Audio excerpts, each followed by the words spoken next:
Abdul Kalam October 15, 1931 இந்தியாவின் தமிழ்நாட்டில் ராமேஸ்வரத்தில் பிறந்தார். திருச்சிராப்பள்ளி சென்ட் ஜோசப் கல்லூரியில் இயல்நிலையும், பின்னர் மெட்ராஸ் யூனிவர்சிட்டியில் ஏரோஸ்பேஸ் விண்கலம் பொறியியலையும் பயின்றார். கலாம் பாதுகாப்பு ஆராய்ச்சி மற்றும் மேம்பாடு நிறுவனத்தில், பின்னர் இந்தியன் விண்வெளி ஆராய்ச்சி நிறுவனத்திலும் சேர்ந்தார்.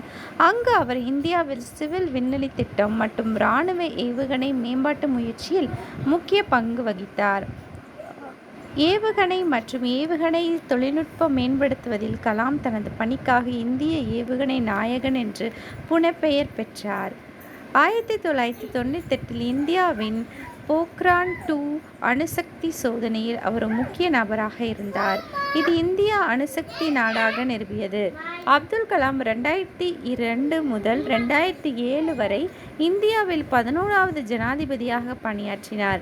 அவரது பணிவு மற்றும் இளைஞருடன் தொடர்பு பெயர் பெற்றார். ஜனாதிபதி பதவிக்கு பிந்தைய காலம்.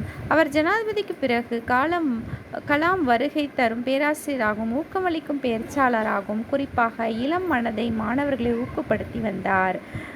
1997 இந்தியாவின் உரிய சிவிலியன் விருதான பாரத ரத்னா விருதை பெற்றார். அப்துல் கலாம் ஜூலை 27, 2015 அன்று இந்தியா மேலாண்மை நிறுவனத்தில் விரிவுரை ஆற்றி கொண்டிருந்த போது புதுமை, கல்வி, உத்வேகத்தை விட்டு சென்ற போது காலமானார்.